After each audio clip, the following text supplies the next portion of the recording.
गौतम बुद्ध हमेशा ही सही समय पर प्रवचन देने पहुंच जाया करते थे। वो आज तक कभी देर से नहीं आए थे और ना ही उनकी वजह से आज तक किसी को इंतजार करना पड़ा था। लेकिन आज पहली बार ऐसा हुआ था कि उनके शिष्यों को उनका इंतजार करते काफ़ी समय हो चुका था, लेकिन बुद्ध अभी तक प्रवचन सभा में नहीं पधारे थे।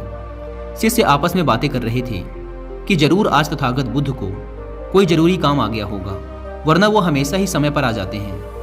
शिष्य ये बातें कर ही रहे थे कि तभी अचानक गौतम बुद्ध अपने हाथ में कमल का एक फूल लिए वहां आ पहुंचे और एक पेड़ के नीचे लगे आसन पर आकर बैठ गए। आश्रम में करीब 500 शिष्य थे जो उनका प्रवचन सुनने के लिए बुद्ध का इंतजार कर रहे थे। इन 500 शिष्यों के अलावा आश्रम में एक और शिष्य भी था जिसका नाम था महाकश्यप। आश्रम के बाकी शिष्य मानते थे कि महाकश्यप पागल है, क्योंकि वह कभी भी उनके साथ बैठकर बुद्ध के उपदेशों को नहीं सुनता था। उसने आज तक कभी ध्यान भी नहीं किया था और ना ही कभी ध्यान करने का प्रयास ही किया था। वह बस पूरे दिन चुपचाप किसी पागल की तरह आश्रम के एक पेड़ के नीचे बैठा रहता। ना ही उसके पास कोई बात करने आता और ना ही वो किसी से बात करता। जब उसका मन करता तो आसपास के गांवों में जाकर थोड़ी सी भिक्षा मांग लेता और भिक्षा में जो कुछ भी मिलता उसे खाकर उसी पेड़ के नीचे फिर बैठ जाता।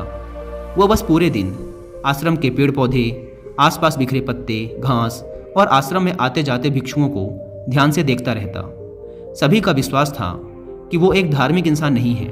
आश्रम में रहने वाले सभी भिक्षुओं का मानना था कि वो एक पागल और मूर्ख इंसान है जिसे कोई भी कुछ नहीं सिखा सकता।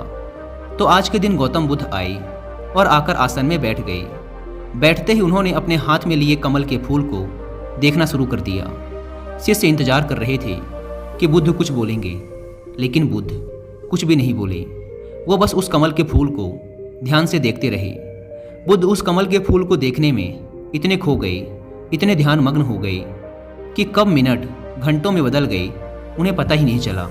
कई घंटे गुजर चुके थे, लेकिन बुद्ध ने एक शब्द भी नहीं बोला था। वो बस उस कमल के फूल को देखे जा रहे थे। अब वहाँ बैठे 500 शिष्यों के अंदर जोरों की बेचैनी मचने लगी। सभी इंतजार करते करते परेशान हो चुके थे। तभी अचानक वहाँ बैठे भिक्षुओं को पीछे से किसी के जोर से हंसने की आवाज़ आई। उन्होंने पीछे मुड़कर देखा तो उनके आश्चर्य का ठिकाना ना रहा। महाकश्यप बुद्ध की तरफ देखकर जोर जोर से हंस रहा था। इतने सालों में लोगों ने आज उसे पहली बार हंसते हुए देखा था। इससे पहले वो कभी ना हंसा था। वो भी इतनी अद्भुत हंसी, लग रहा था मानो सारा ब्रह्मांड उसके साथ हंस रहा हो। उसकी भयंकर हंसी पूरे आश्रम में गूंज रही थी और वो बस हंसे जा रहा था। भिक्षुओं ने बुद्ध की तरफ देखा। वो अभी भी उस कमल के फूल को ही देख रहे थे और उनके आंखों से आंसुओं की धारा बहे जा रही थी। थोड़ी देर बाद महाकश्यप ने हंसना बंद कर दिया। उसके बाद बुद्ध ने अपनी नज़र कमल के फूल से हटाई और वहाँ बैठे भिक्षुओं की तरफ देखकर कहा, मैं जो कुछ भी तुम्हें शब्दों के माध्यम से दे सकता था, मैंने वो सब तुम्हें पहले ही दे दिया है। लेकिन जो शब्दों के माध्यम से नहीं दिया जा सकता, वो मैंने महाकश्यप को दे दिया है।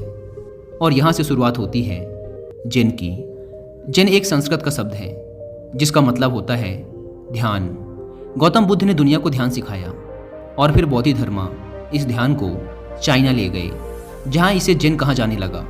फिर चाइना से होते हुए ये जिन परंपरा जापान, कोरिया और दक्षिण पूर्व एशिया के कई देशों में फैल गई। जिन आत्मज्ञान प्राप्त करने का एक बहुत ही अजीब लेकिन अद्भुत तरीका है, क्योंकि इसमें किसी भी तरह की कोई बाधा, कोई बंधन नहीं है। क्योंकि इस परंपरा का ना तो कोई निश्चित विज्ञान है, ना कोई शिक्षाएं, ना कोई ग्रंथ और ना ही कोई निश्चित अभ्यास करने की विधि। बस आपको अपनी आंखें बंद करके बैठ जाना है और इंतजार करना है। फिर यह घटना आज नहीं तो कल आपके अंदर घटी जाएगी। जिन परंपरा में ध्यान करने का कोई निश्चित तरीका नहीं है। इसमें बस आपको जागरूक होकर ये देखना होता है कि आपके दिमाग में किस तरह के विचार उठ रहे हैं। लेकिन आपको उन विचारों में उलझना नहीं है, बस उन्हें देखना है। एक विचार उठेगा और फिर वो अपने आप गायब भी हो जाएगा। बस आपको उन्हें पूरी जागरूकता के साथ देखते रहना है। जब आप मन में उठने वाले किसी एक विचार का निरीक्षण पूरी जागरूकता के साथ करते हैं और फिर जब वो विचार आपके मन से गायब हो जाता है और आप दूसरे विचार के निरीक्षण के लिए तैयार होते हैं, तो आप पाएंगे कि दूसरा विचार उतनी तेजी और जल्दी से नहीं उठा।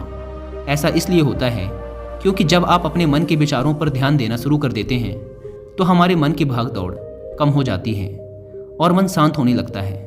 और फिर एक ऐसी अवस्था भी आती है जब हमारा मन विचार मुक्त हो जाता है। मन में कोई विचार नहीं होते। दो विचारों के बीच की यही विचारहीनता ही सच्ची चेतना कहलाती है। शुरुआत में इस विचारहीनता का समय ज़्यादा लंबा नहीं होता। ये ज़्यादा से ज़्यादा 8 से 10 सेकंड का ही होता है, क्योंकि हमारे दिमाग को सालों से लगातार सोचने की आदत पड़ चुकी है। लेकिन अगर हम लगातार प्रयास करते रहें तो धीरे धीरे विचारहीनता का ये समय भी लंबा होता चला जाएगा। और ये समय जितना लंबा होगा उतना ही हम जेन को समझ पाएंगे, ध्यान को समझ पाएंगे, और उतना ही हम खुद के और करीब होते चले जाएंगे।